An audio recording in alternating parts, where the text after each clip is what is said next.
here we go. Welcome back to Nothing to Say, the Fans podcast. First of all, we are not going to be filming, obviously, on Christmas, and this is being filmed on the 23rd, December 23rd. So, Merry Christmas, everybody.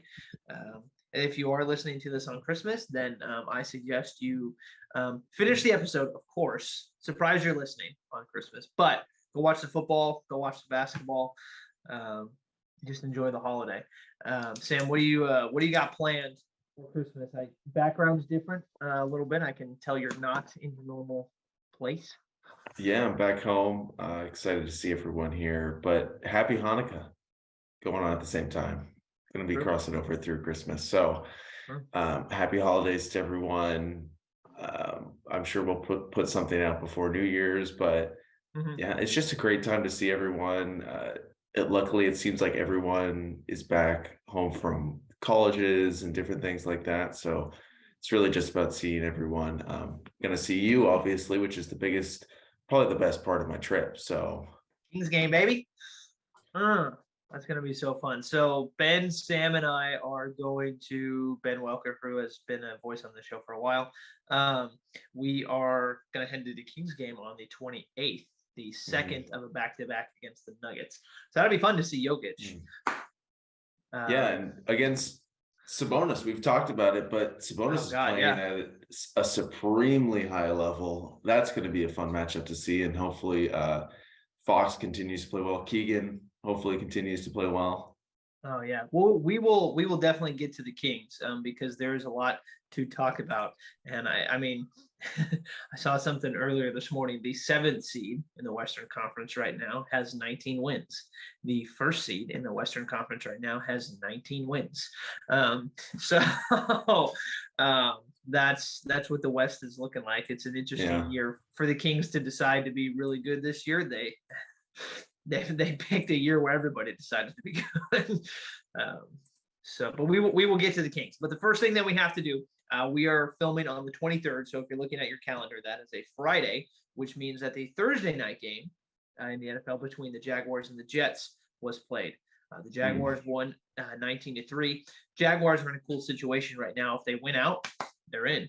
And they have a really good chance at doing that. They play Houston, which I think you feel pretty good about going into if you're Jacksonville. And then their last game is at home against the Titans. And I don't know the health of Ryan Tannehill right now, but I think he's going to be out this weekend. So they could be getting a banged up Ryan Tannehill. And even if he wasn't banged up, I think at home I would still probably pick the Jaguars to win that game. So very interesting scenario for the Jaguars right now. Trevor Lawrence has been playing outstanding. But the main storyline coming out of last night is on the opposite sideline in New York with Zach Wilson. So if you were not watching the game the other night, Zach Wilson was benched for Chris Streveler, or as everybody was calling him, Tim Tebow Jr. Is the name that I saw floating around out there. I mean, if you've been following the NFL, you know that Zach Wilson has been a storyline, and really the quarterback room for the New York Jets has been a storyline with Wilson and Mike White and all that drama. Yeah. Last night, to me, kind of felt like the end of something a little bit.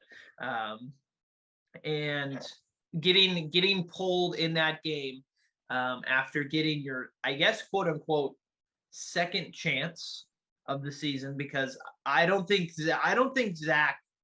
it was sort of assumed that Zach wasn't going to come back in the rest of the season as long as Mike White was healthy. Mike White had earned that job for sure. He's clearly playing better than Zach. So he gets this second chance out of the blue. He plays pretty well last week. Not great, but pretty well. But getting benched in the middle of the game, I don't know.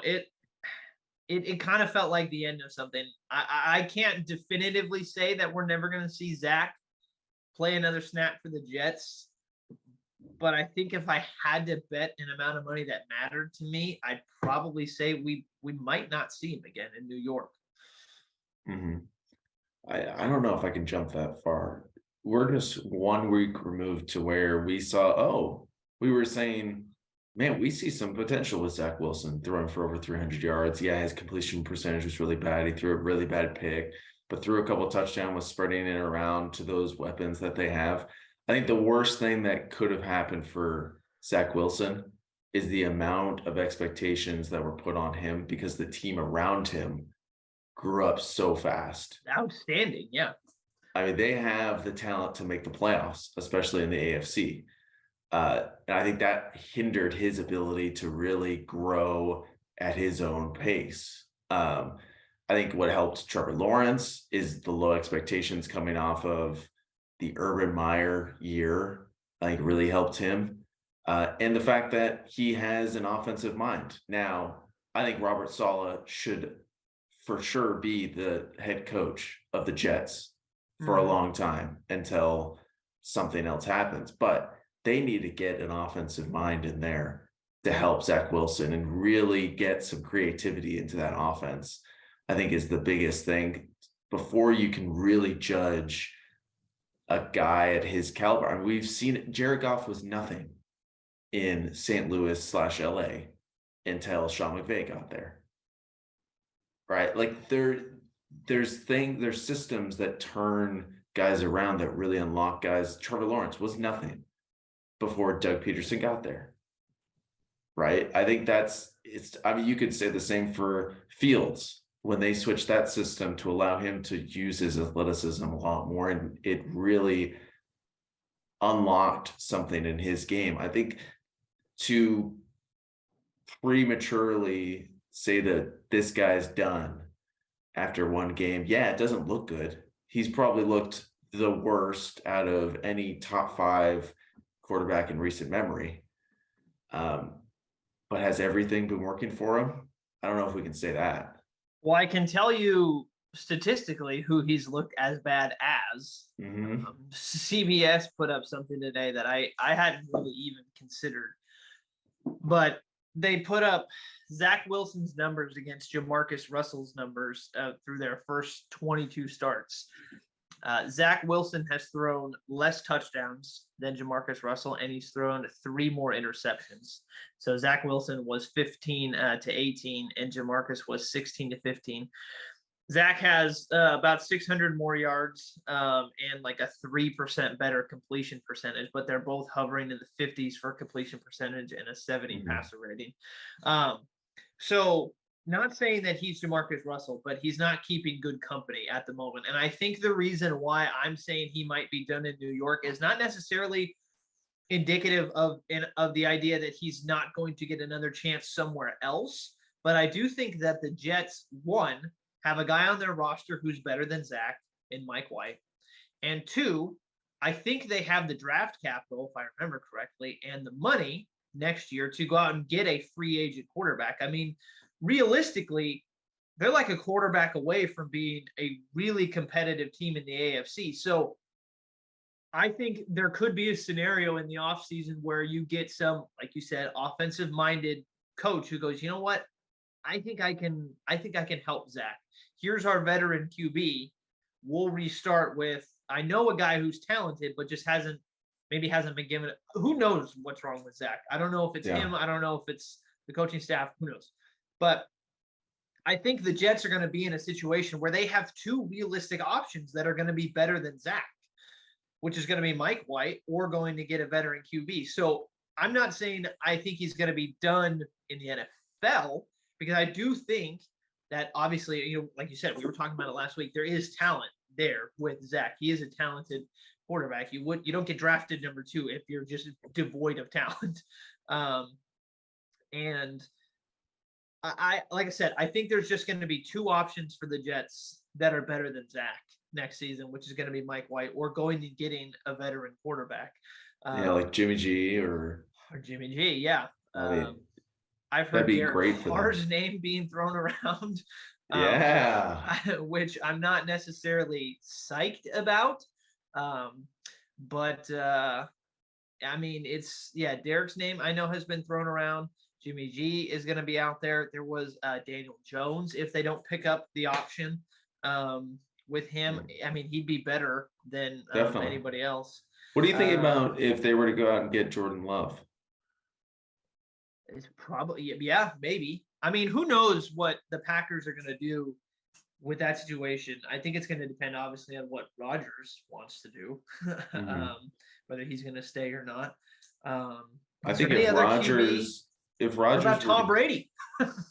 I'm just, there's no way he's going to the Jets. There's no way. Back to the AFC East. There's no way he's going to the Jets. Just throwing that out there as a joke. But like another QB out there who's like kind of a veteran. I mean, I don't think this, I don't know how much of an upgrade would this be, but the Saints have 2 quarterbacks on their roster. They have Dalton and Winston. I could see maybe the Jets going, give us Jameis, maybe. Mariota got benched for Desmond Ridder, so maybe you go get Mariota. Baker, Geno, maybe Geno. If he has this good, do you think they're going to lock him up in Seattle? Yeah, maybe. How crazy would that be if the Jets were the team that drafted him and then go out and give him Geno Smith $100+ million deal years later? Redemption arc. That'd be cool, great for him. I mean, he deserves to get paid. Oh, he's gonna get paid. Yeah. He's a Pro Bowler now. Yep. So it's just interesting because the Jets find themselves in a situation where they have this like championship window, and they have 2 options. They do not have a championship window. It's like a playoff window. Well, okay, their defense is absolutely elite, and they have great offensive weapons. You get the right quarterback in there. There's no reason why they couldn't there's no reason why they wouldn't be saying that to themselves in the building, realistically. I'm sure the Texans were talking about the Super Bowl in training camp. I'm sure no, they were. No, they weren't. Denver was. And look how that turned out. Yeah, Russ. Yeah, depending on how that goes, that trade might turn. I don't want to say that that's going to end up being a terrible trade. I'm willing to write this year off for Russ. If it happens again next year, then that's a pattern. So yeah, but I think just to close it a little bit, big win for Jacksonville. Like you said, if they win out, they're in, which is crazy with how poorly of a lull they had in the middle of the year. I think if the Titans are fully healthy, I think the Titans have the edge in that matchup. Potentially, yeah. Playing down in Jacksonville, I know for a lot of teams, for whatever reason, always seems to be really difficult. For the Colts. Especially for the Colts. And I don't know if they beat the Texans, which they probably should, then they're playing for everything at that point. And I mean, I don't know. I'll pull up Tennessee's record right now. Okay, so if Tennessee wins and the Jaguars win, I'll have to go back. Okay, so the Jaguars beat the Titans. Then I think I think that game is going to come down to the playoffs for both teams, I think. So I mean, yeah, it's going to be, the Titans are on a 4-game losing streak. Holy smokes. That is crazy. Is that the longest losing streak in the NFL right now? It is. Nope. The Bears have a 7-game losing streak. Sorry, Jenna. Still found a quarterback, though. Still found a quarterback in the Cardinals as well. Yeah. Yeah. So, I mean, it'd be cool if Jacksonville can make this push and get into the playoffs. That would be really cool. All right, let's make our picks for week 16. So obviously the Jaguars-Jets game played. I think we both picked the Jaguars earlier in the week anyway. We did. So let's move forward to the Falcons-Ravens game. I would take the Ravens in that one. They're playing at home. Yes. All right. Lions-Panthers. Lions. Yep, I agree. Seahawks, Chiefs. I'll take the Chiefs at home. Yep. I'll take the Browns at home against the Saints. Oh, no, I'm picking the Saints. Yeah, you just can't, can you? No, I can't pick that that QB. Browns. The Saints. Titans, Texans. I'll take the Titans. Yep. I'll take the Bengals on the road over the Patriots. Yes. Interesting game, actually. I think the Vikings Giants game has a potential to be really interesting. I'll take the Vikings at home against the Giants. I'm gonna take the Giants. All right. I don't think that's an outrageous pick. Yeah, Minnesota coming off the greatest comeback in NFL history, but that was crazy. I don't know. I just feel like they shouldn't have put themselves in that position. They shouldn't have put themselves in a couple positions this season. And there might be a little hangover from that win. We'll see. Bills are on the road against the Bears. I'll take the Bills. Yes. Give me the Brocket chip over the Commanders. Oh yeah. Easy.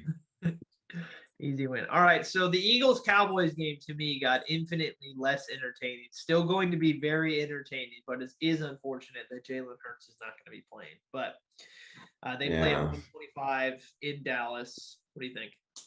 It's got to be Dallas. That's tough because that was one of those games that really felt like it would decide our week in picks. And I thought I got you because we picked earlier this week.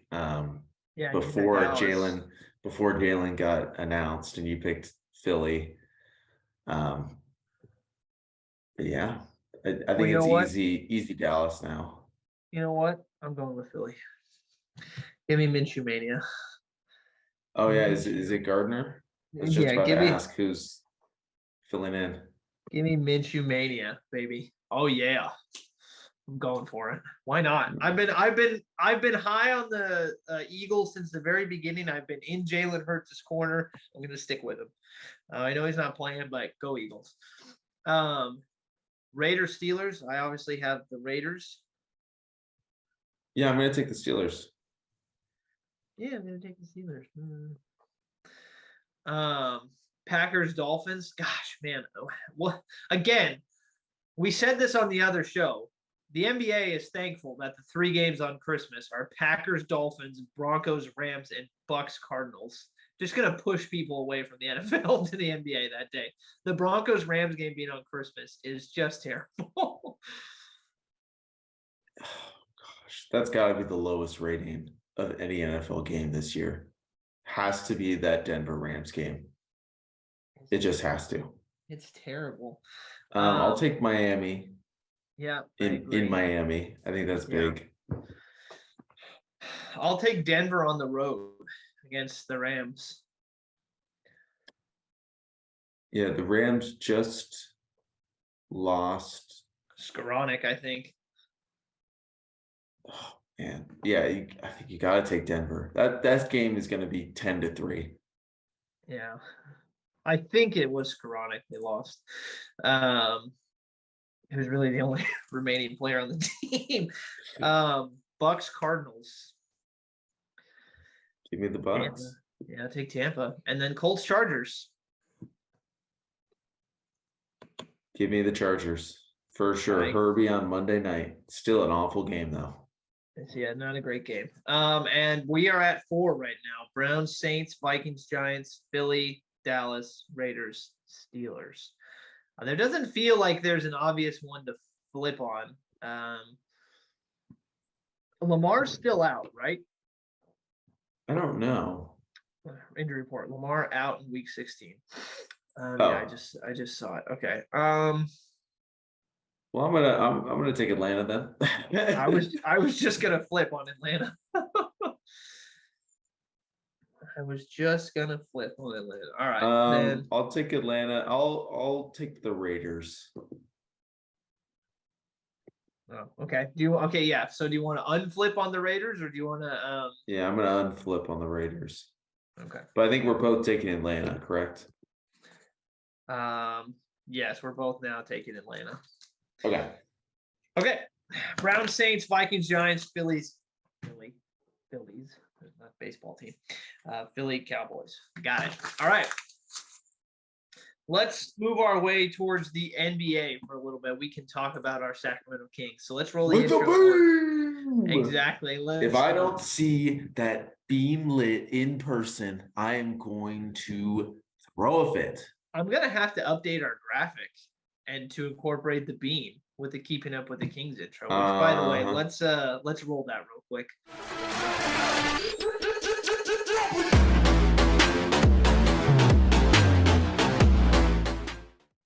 Yeah, I need to figure out a way to incorporate that beat in our in our intro. I'll have to go back and re-edit the graphic. Yeah, I like how it turned out, but the beat has to be there. We were driving home. First off, this was the worst travel I've ever had to get to Sacramento. We had to fly into Oakland because our flight to Sacramento, our direct flight, was canceled, and then Jenna's parents had to pick us up from Oakland, but we were driving in 4 a.m. and we were like, maybe the beam is still up because they won that night. Yeah. maybe the beam is still up. Can we see the beam? No, they didn't have it up. No, it didn't have it. It was so sad. Didn't have it up. So I think it was the Lakers game. Yeah, it was. Yeah, when they absolutely destroyed the Lakers. I know they didn't have Anthony Davis and whatnot. Yeah, dismantled the Lakers. LeBron's still playing well, but yeah, he is. Man, that Lakers team is pretty poor. All right, so you know who's not poor? The Sacramento Kings. They're sitting at 6 right now in the Western Conference. They are actually the only team from 1 to 7 that doesn't have 19 wins. They have 17 wins. Every other team in there has 19 wins, but the Kings have 13 losses, which is one of the least in the conference right now. And actually, I wanted to take a look at, because I think there was some hesitancy from maybe people on the outside who weren't watching the Kings day in and day out, that, hey, is this kind of a fluke thing for the Kings? I think we've gotten past the point where we know it's not. And I think a good indicator of that is I was looking at the road record for the Sacramento Kings. Mm-hmm. There is 1, 2, 3 teams in the Western Conference out of all 15 that have a 500 or above road record. The Trailblazers are 10-9 on the road. The Nuggets are 9-8 on the road, and the Kings are 8-8. That's it. They're the only teams in the Western Conference right now with a 500 or above road record, and that right there is a mark of a good team. That actually kind of shocks me. Yeah, when you're looking that well. Yeah, when you're looking at what, like basically the definition of a good team, the first place you got to look is that road record. And if you are 500 on the road, then you should be, I mean, theoretically, you should be above 500 in the win column, because it's just easier to get wins at home. It always is. So I thought that was a very interesting stat. As I knew that they were right at around 500 on the road, but I wanted to check against other teams. And I'll go look quickly in the Eastern Conference right now, while you elaborate a little bit on what you've seen so far. Yeah, I mean, I think this team, we talk about their road games. When this team travels to the East Coast for those long East Coast stretches, it just can be tough. No matter what team they're playing against, it seems like they're prone to have those lulls, like what we saw against Atlanta, what we saw against Boston for a little bit in those games. They just looked tired. Did a good job the last road stretch to really bring that to 3-3. I think that was really impressive. But this team, I think, is just incredible at home. It just seems like they get to a different level at home, seems so in control.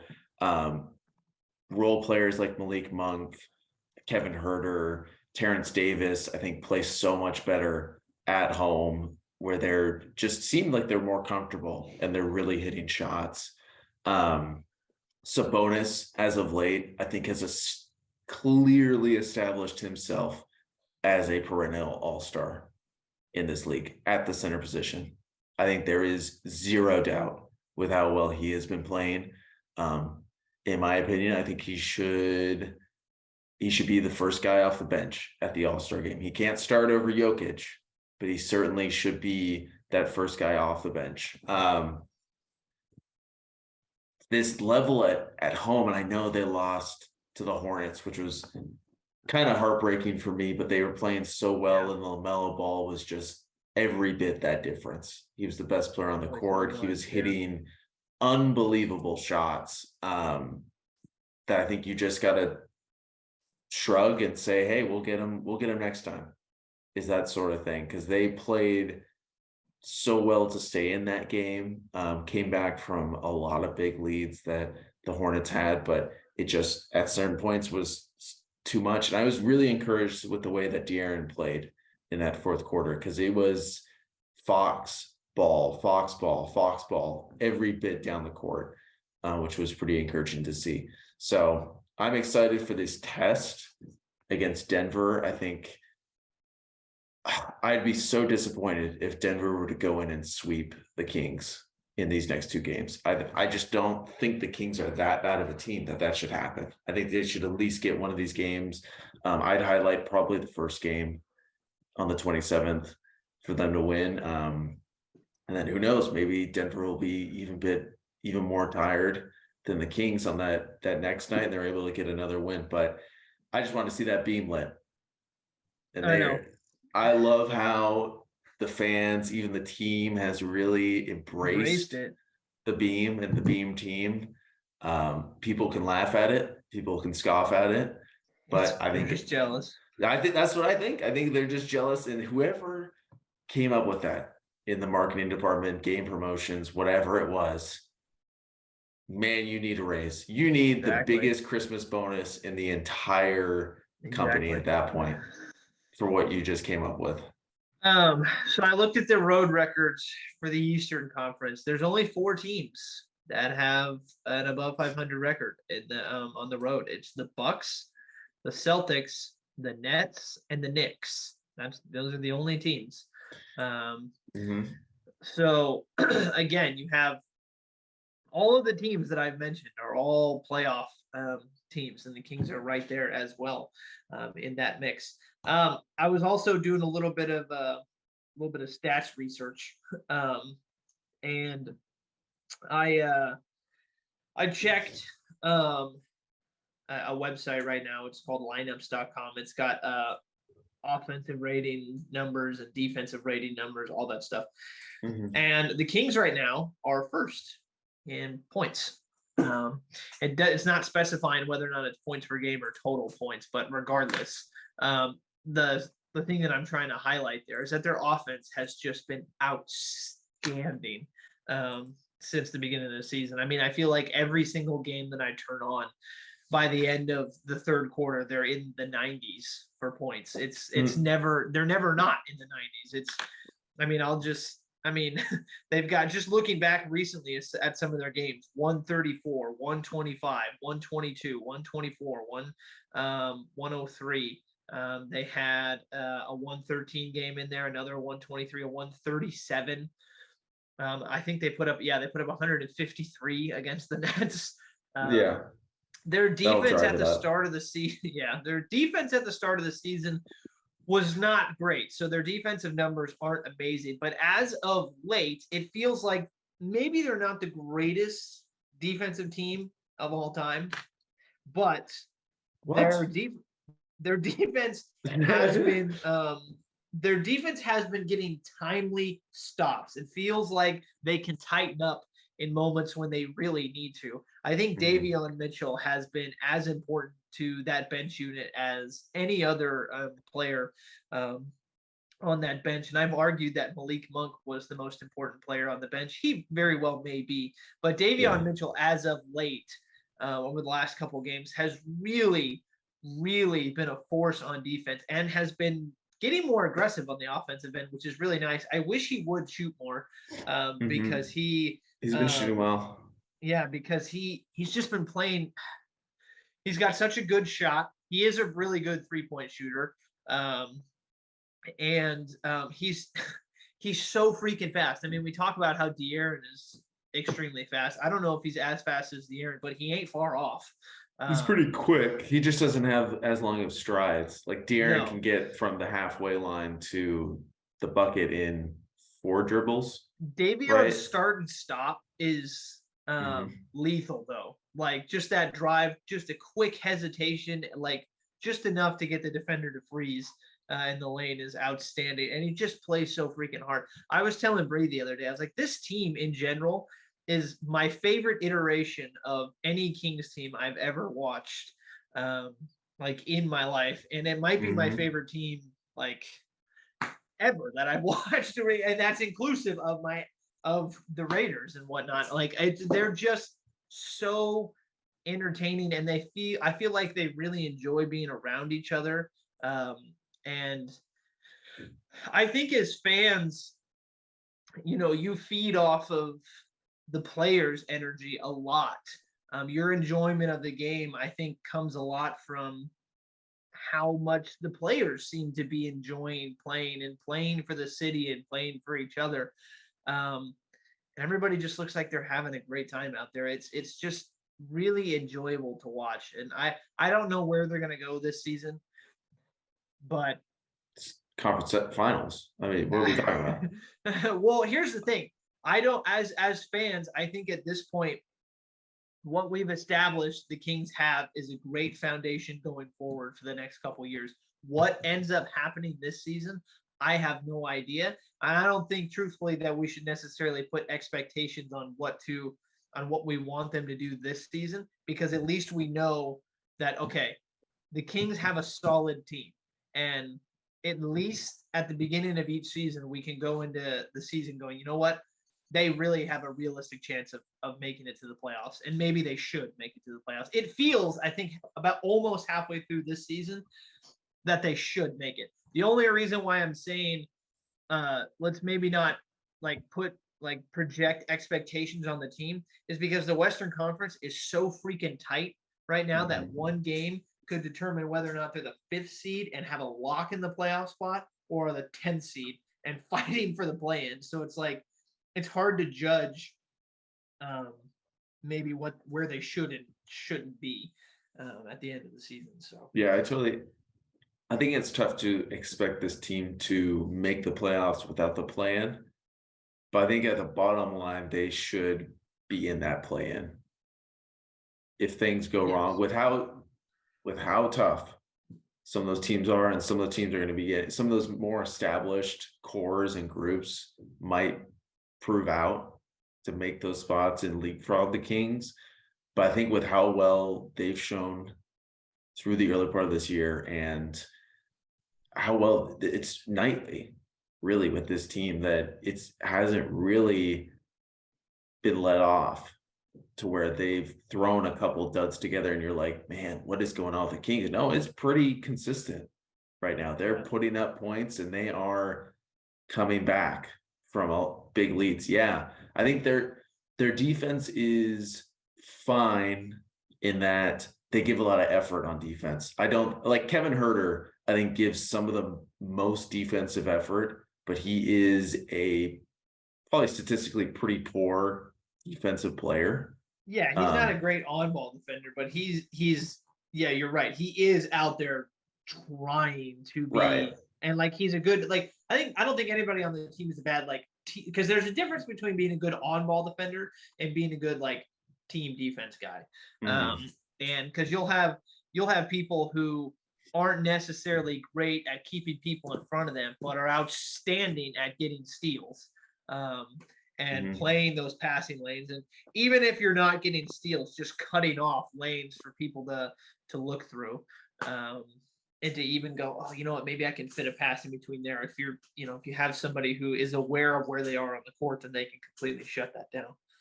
Right. I think the biggest thing with this defense that's been different in years past is they are cashing in on those opportunities they are creating. So when they get that steal, they're turning it into points at a way higher rate than they ever have. And I think a higher rate than a lot of teams in the NBA. It just seems like their efficiency is so much better, because those are huge swing plays when you turn 2 to 3 points for the other team into 2 points for yourself.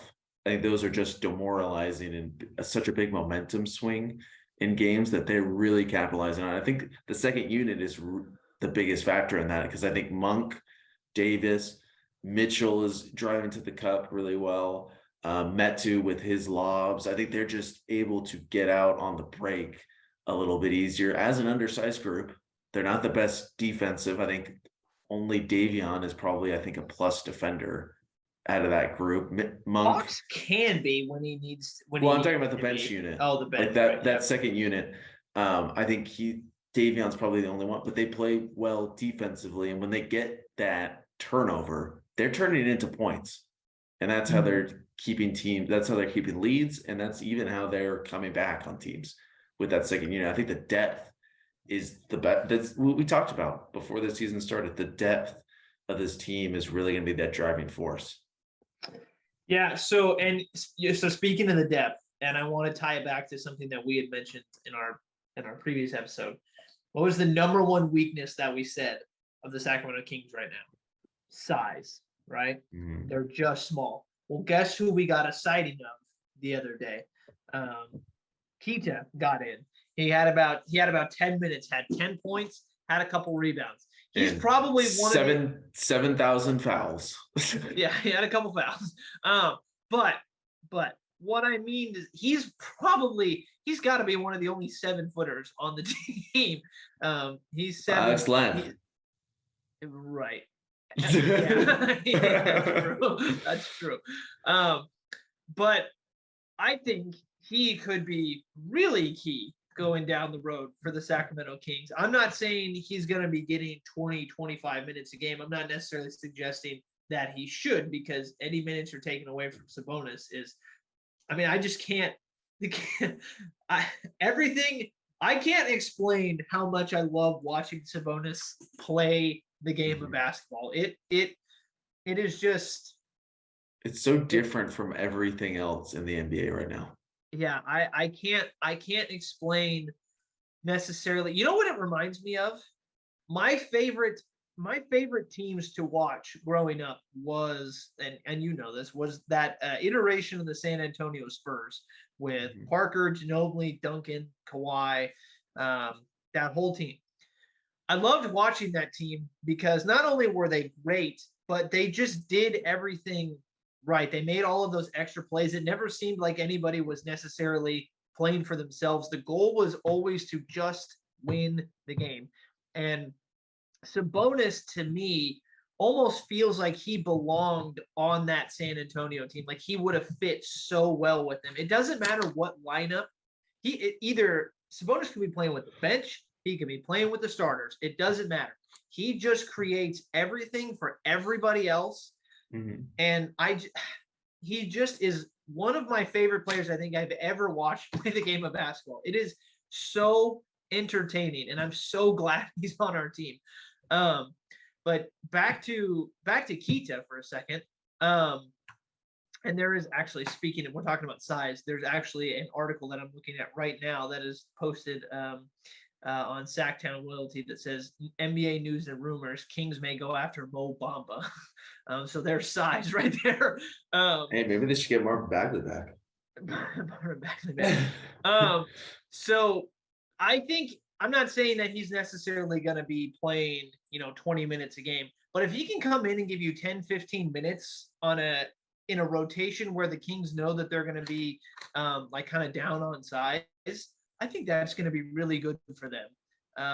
Really good for his development too. I would love to see him with a more expanded role, like 10, 15 minutes a game of just being in there to just give the Kings some size and to give Sabonis a little bit of rest. And hell, they could even put Kita and Sabonis in there at the same time, because Sabonis doesn't have to be under the hoop.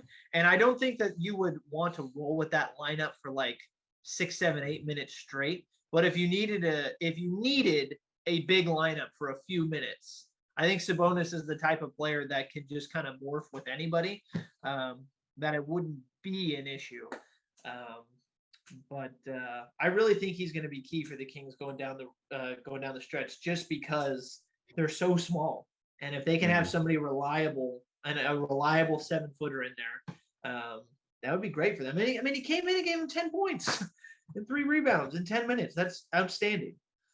Well, I'd like to see. I don't think and it's only his second year, and he was mostly in the G League last year. So the amount of experience he has, it is very limited. So I just want to see him further develop. I mean, he's got the size. The game without playing defense without fouling, right? That's, I think, a big cliche that's thrown around. But I think it's real. With especially how many fouls are being called in today's NBA.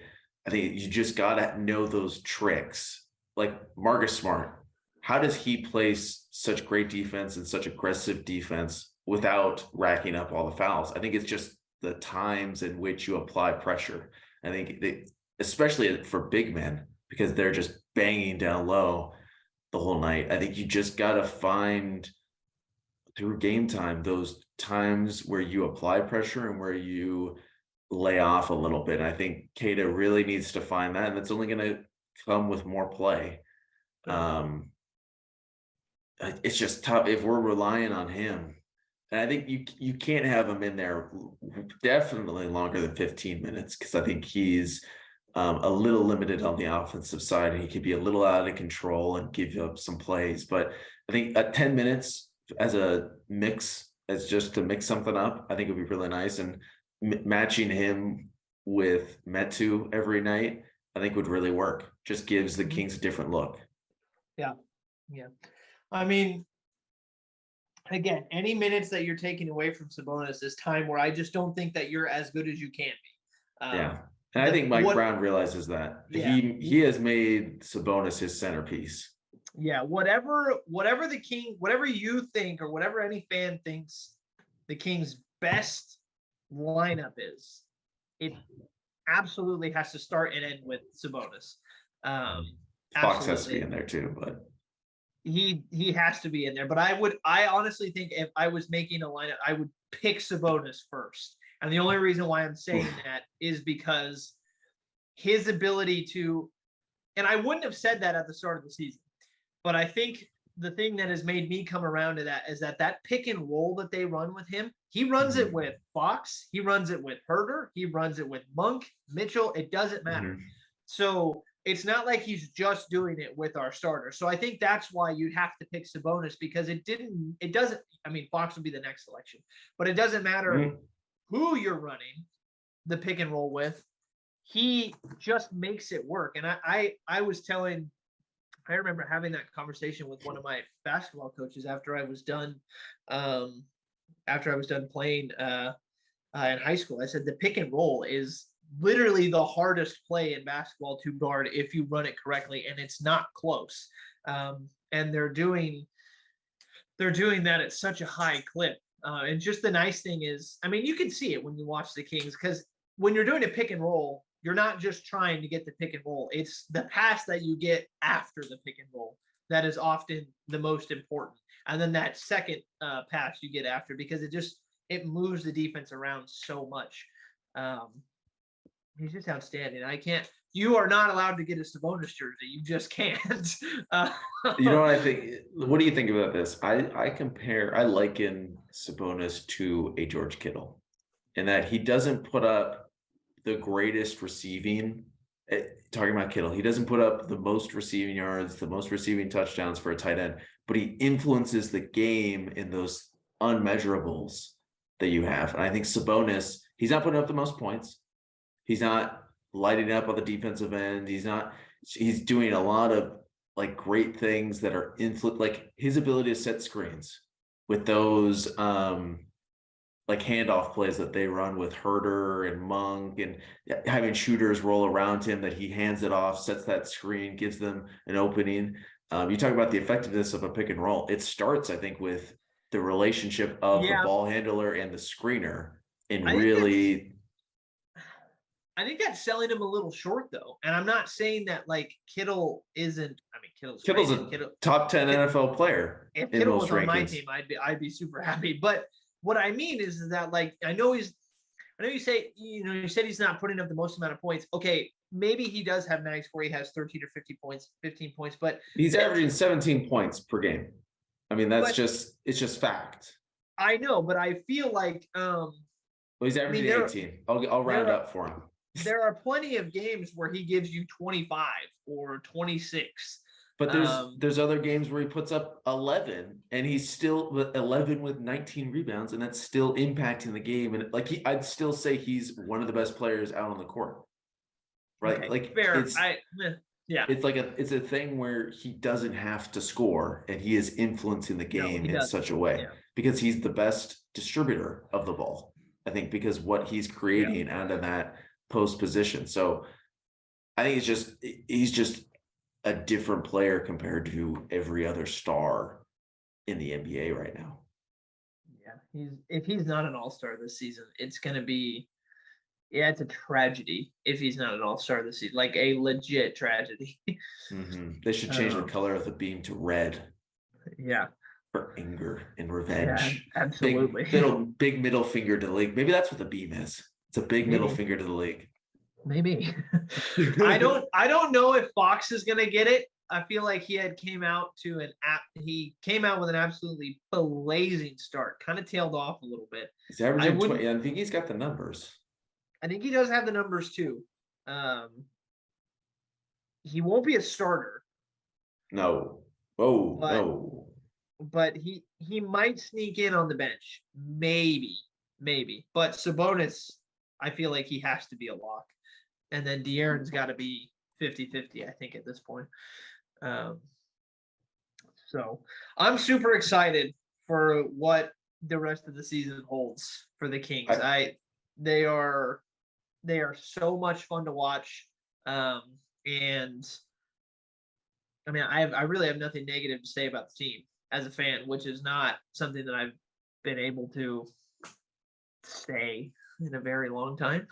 And I think everyone that's been around the team is like, just start winning and everything else will change around it. The atmosphere in that arena, you can just feel it coming off the TV. It's insane. I cannot wait to be there. Dude, 28. So the Lakers game was sold out, and I imagine that the Nuggets game, both of them are probably going to be sold out because I imagine it's going to be like Christmas presents for people to go to the games. So yeah, I remember when we were there on my birthday, my ears were like legit ringing when I got home. So it's gonna be fun. It really is. I hope they win. I hope you get to see the beam. And at the very least, hearing that arena that freaking loud is it's so much fun. So well, I'm thinking I'm going to the next 3. I can't go to the Washington game tonight. But I think I'm gonna go to the last 3 of this homestand. So if I don't see the beam, we got a different conversation about the Kings there. Yeah, we'll come back after. We'll talk about it. And if definitely I don't see it, then I don't think I'm allowed to go to a Kings game the rest of the year. Yeah, that might be true. I'll bite that bullet. Just like I can't buy a Kings jersey anymore. I have to go to a playoff game though. You got to resort to what my strategy was for the longest time is just buying team gear. Just buy a bunch of team gear. I never bought players' jerseys. I never had a Raiders jersey up until 2 years ago.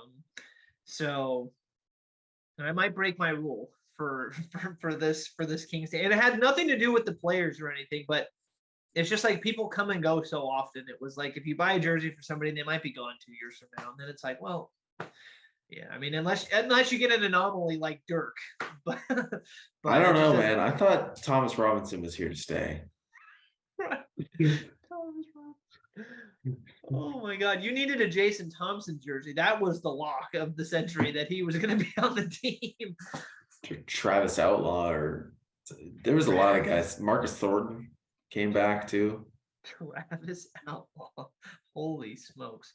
John Solomons. Yo, it's Francisco Garcia though. Woo! I loved Francisco Garcia. Oh my goodness. Oh man, the Kings, their social media team the other day had a post of saying just post your most random Kings jersey that you have, and there were names that I had totally forgotten about. Oh, it was great. You remember Papianis? Ooh, or Scalabissiere. Man, when they were on the Kings, that was tough years. That was those were really bad teams. Nick Stauskas. He was a top 10 overall pick. Sauce Kostowski or whatever his nickname was, or whatever, I don't remember. Oh yeah, what was? I still think Ben McLemore can be in the NBA. I'm still holding out. Ray McCollum. Oh, that's he was on that right. Team. He was on that team with him. I always liked Ray more than Ben. No, Ben had prettiest shot in the NBA. It just never fell. It just never went in. Oh man. All right. Well, thank you all so much for listening to Nothing to Say the Advance podcast. We really do appreciate it. Have a wonderful Thanksgiving, which was last month. Have a wonderful Christmas, which is this weekend. Are you okay? Okay, man? I have done that so much recently. I don't know why I keep saying Thanksgiving, but I have done it multiple times over this past week. Have a great Christmas. Have a great Hanukkah. Yeah. And then, we'll see you all at least one more time before the end of the year. So, see ya. Bye. Hope you find your dad.